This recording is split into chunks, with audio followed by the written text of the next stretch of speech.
वक्त हो चला नेशन और समाचार पर उत्तर प्रदेश की बड़ी खबरों का। औरैया से बड़ी खबर आ रही है। राष्ट्रीय सड़क सुरक्षा माह जनवरी 2026 का भव्य समापन मानस सभागार कलेक्ट्रेट ककोर में किया गया। कार्यक्रम का शुभारंभ जिलाधिकारी डॉक्टर इंद्रमणि त्रिपाठी और पुलिस अधीक्षक अभिषेक भारती ने दीप प्रज्वलन कर किया। इस दौरान स्कूली बच्चों को प्रमाण पत्र, स्मृति चिन्ह, हेलमेट और चश्मे बांटे गए। अधिकारियों ने सड़क सुरक्षा नियमों के पालन की शपथ दिलाई। बाराबंकी में स्वाट सर्विलांस और थाना हैदरगढ़ पुलिस की संयुक्त कार्रवाई में मंदिर में चोरी के 2 आरोपियों को अरेस्ट किया गया है। पुलिस ने आरोपियों के कब्जे से करीब 4.5 किलो चांदी, नकदी और चोरी में उपयोग होने वाले औजार बरामद किए हैं। पूछताछ में सामने आया कि आरोपी लंबे समय से मंदिरों को निशाना बना रहे थे। पुलिस ने अभियोग में धाराएं बढ़ाकर आगे की कार्रवाई शुरू कर दी है। बाराबंकी के औसानेश्वर महादेव में, जो कि थाना हैदरगढ़ में पड़ता है, वहाँ पे चोरी की घटना कारित हुई थी, जिसमें मंदिर में लगा हुआ जो छत्र था वो चोरी कर लिया गया था और जो अर्घा में चांदी लगी हुई थी उसको चोरी कर लिया गया था। लगभग 4.5 किलो की ये सामान थे और इसमें पुलिस द्वारा अभियोग पंजीकृत किया गया था और मेरे द्वारा सर्विलांस स्वाट और थाने की टीम इसके वर्कआउट करने में लगाई गई थी। सी साहब के नेतृत्व में टीमें काम कर रही थी और आज इस टीम द्वारा ये घटना का अनावरण किया गया है, जिसमें 2 व्यक्तियों को आज हमने गिरफ्तार किया है। वीरेंद्र कुमार, जो कि कछुआ थाना सुबेहा के रहने वाले हैं, और जय विश्वकर्मा, जो कि मूलतः थाना कोठी और अभी जो हाल पता है उनका थाना असंद्रा, वहाँ के रहने वाले हैं। और इन लोगों से जो चोरी किया हुआ सामान है, छत्र, चांदी जो अर्घ में लगी हुई थी, वो हम लोगों ने रिकवर की है। साथ ही जो इन्होंने इक्विपमेंट यूज़ किए थे घटना को कारित करने के लिए, वो भी हम लोगों ने इनसे रिकवर किया है। पूछताछ में बताया गया है कि अभी 1 महीना पहले थाना असंद्रा में और करीब 15-20 दिन पहले थाना रामस्नेही घाट में 2 चोरियां हुई थी मंदिर में, वो भी इन लोगों ने की थी। उनसे संबंधित जो माल है वो भी हम लोगों ने बरामद किया है।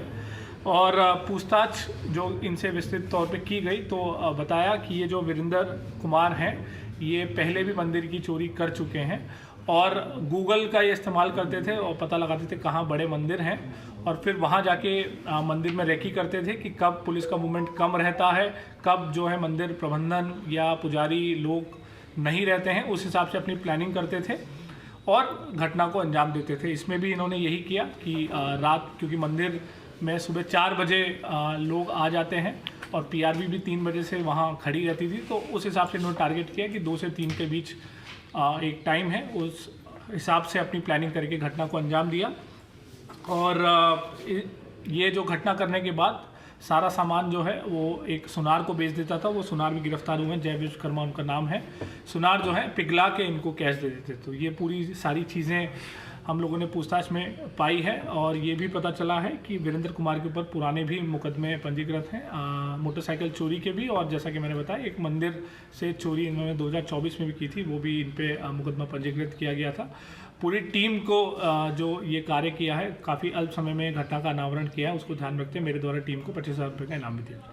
औरैया से दर्दनाक खबर सामने आ रही है। अजीतमल कोतवाली क्षेत्र के मोहारी गांव में अज्ञात कारणों से आग लगने से एक बुजुर्ग की जलकर मौत हो गई। बताया जा रहा कि बुजुर्ग चारपाई पर सो रहे थे, तभी आग भड़क गई। सूचना मिलते ही पुलिस मौके पर पहुंची और शव को कब्जे में लेकर जांच पड़ताल शुरू कर दी। आग लगने के कारणों की तलाश जारी है। महोबा से खबर है कि विधायक पुत्र के मुख्यमंत्री के खिलाफ बयान पर पूर्व सांसद गंगाचरण राजपूत ने प्रतिक्रिया दी है। उन्होंने कहा कि कभी कभी बोलना कुछ और चाहते हैं, निकल कुछ और जाता है। यही ब्रजभूषण राजपूत के साथ हुआ। गलती हुई और सजा भी मिलती है। बीजेपी अनुशासन में काम करती है और ब्रजभूषण राजपूत पार्टी नहीं छोड़ेगी। देखिए, मुझे तो पता नहीं है उसे क्या नोटिस मिला, ना अखबार में आया नोटिस में क्या है, या मीडिया में आया और मिला कि नहीं मिला। मेरी उससे बात नहीं हो रही है 2-3 दिन से। भारतीय जनता पार्टी अनुशासित पार्टी है और हमेशा वो अनुशासन के तहत काम करती है। तो नोटिस दिया होगा तो नोटिस का जवाब विधायक जी देंगे। वो गलती की होगी तो वरिष्ठ नेताओं से माफ़ी मांगेंगे। अपने बुंदेलखंड में कहावत है ना, मूढ़धर के पांव पर है। यदि गलती होगी तो मूढ़धर के पांव पड़ेगा और नहीं होगी तो कहेगा मेरी गलती नहीं है, मैं जनता के लिए लड़ रहा हूँ। हाँ, मैं मानता हूँ स्लिप ऑफ टंग होती है। कभी कभी आदमी कहना कुछ चाहता है और निकल कुछ जाता है। तो उसने जो माननीय मुख्यमंत्री जी के बारे में कहा उसको मैं गलती मानता हूँ। स्लिप ऑफ टंग है, वो कहना कुछ और चाहता था और कह कुछ और दिया। उसके लिए मैंने भी उसे डांटा और वो नाराज़ होकर घर से भी चला गया। उसने गलती मानी कि वो कहना चाहता था कि हम माननीय मुख्यमंत्री जी को भी अपनी बात कहेंगे, ज्ञापन देंगे, क्योंकि बुंदेलखंड में पानी की भीषण समस्या बरसों से है। माननीय मोदी जी ने उस समस्या को जड़ से ख़त्म करने के लिए नमामि गंगे योजना के तहत 20,000 करोड़ हर घर में जल नल से पहुंचाने के लिए योजना बनाई। 6 साल हो गए, अभी तक हर घर में नहीं पहुंचा है। पहुंचा है, बहुत घरों में पहुंचा है, लेकिन हर घर में नहीं पहुंचा। दूसरा, जो हमारी सीसी सड़कें प्रधानों ने बड़ी मेहनत से बनाई थी वो उन्होंने खोद डाली। योजना पाइप डालने में खर्च हुआ 1 लाख और सीसी खोद डाली 10 लाख की। उसको वो आधुनिक टेक्निक से भी खोद सकते थे, ये हैम्पर से, हथौड़े से नहीं तोड़ना चाहिए थी। आधुनिक तकनीक आई है कि उसमें मशीनों द्वारा एक जगह छेद किया जाता है, वहाँ से सीधी पाइपलाइन डाल दी जाती है, जैसे गैस पाइपलाइन शहरों में डाली गई है। क्या शहरों की सड़कें खुद ही गई हैं? नोटिस दिया गया, क्या दोनों लोगों को दिया गया या एक लोगों हम को? बताया नहीं, क्या कहना चाहते हैं? मुझे पता नहीं, लेकिन समाधान सबके लिए बराबर है। तो क्या दोनों लोगों समाधान उनके लिए भी लागू होता है, माननीय मंत्री जी के लिए, और समाधान विधायक जी के भी लागू होता है। यदि विधायक जी ने अनुशासनहीनता की है तो उन्हें नोटिस मिलना चाहिए, और मंत्री जी ने अनुशासनहीनता की है तो उनको भी नोटिस मिलना चाहिए। लखनऊ के राजाजीपुरम स्थित दरियापुर लेबर कॉलोनी में जलकल विभाग की गंभीर लापरवाही सामने आई है। कॉलोनी वासियों को बिना पानी कनेक्शन के ही 16 से 25,000 रुपए तक के वाटर बिल थमा दिए गए हैं। बिल मिलने से खासकर महिलाएं बेहद परेशान हैं। लोगों का कहना है कि जहां पानी नहीं वहां फिर इस बात का प्रशासन से तत्काल राहत की मांग की जा रही है। नोएडा के गॉर्डन गैलेरिया मॉल में एक बार फिर बवाल की तस्वीरें सामने आ रही हैं। देर रात हुए विवाद में बाउंसरों ने एक युवक की बेरहमी से पिटाई कर दी। मारपीट का वीडियो सोशल मीडिया पर वायरल हो रहा है। पुलिस हरकत में आ गई है और दोनों पक्षों के कुल 7 लोगों को अरेस्ट किया गया है। घटना ने मॉल की सुरक्षा व्यवस्था पर गंभीर सवाल खड़े कर दिए हैं। लखनऊ में चाइनीज और नायलॉन मांझे ने एक बार फिर जान ले ली है। बीते 3 दिनों में एक युवक की मौत और 2 लोगों के घायल होने के बाद प्रशासन की कार्रवाई पर सवाल उठ रहे हैं।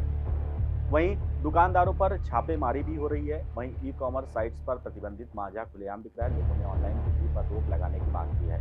सहारनपुर से सुरक्षा से जुड़ी बड़ी खबर सामने आ रही है। आर्मी परिसर के ऊपर बिना अनुमति ड्रोन उड़ते देख सेना ने तत्परता दिखाते हुए 2 युवकों को अरेस्ट किया है। उनके पास से ड्रोन और लैपटॉप बरामद किया गया है, जिसमें आर्मी क्षेत्र के फोटो वीडियो मिले हैं। सेना और खुफिया एजेंसियां मामले की गंभीरता से जांच कर रही हैं। अयोध्या से कृषि क्षेत्र से बड़ी खबर आ रही है। आचार्य नरेंद्र देव कृषि विश्वविद्यालय ने 56 कद्दू की एक नई और उन्नत प्रजाति विकसित की है।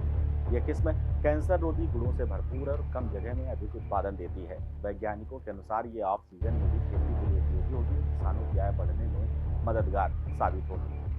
संभल के एक उच्च प्राथमिक विद्यालय में धार्मिक तस्वीरों को लेकर बड़ा विवाद खड़ा हो गया। महापुरुषों के फोटो हटाकर धार्मिक आयतें लगाए जाने के आरोप पर हिंदू संगठनों ने जमकर हंगामा किया। मामले में शिक्षा विभाग ने त्वरित कार्रवाई करते हुए सहायक अध्यापक और प्रधानाध्यापिका को निलंबित कर दिया है। पुलिस की मौजूदगी में स्थिति को नियंत्रित किया गया है। बने रहिए हमारे साथ और देखते रहिए नेशन नाउ समाचार।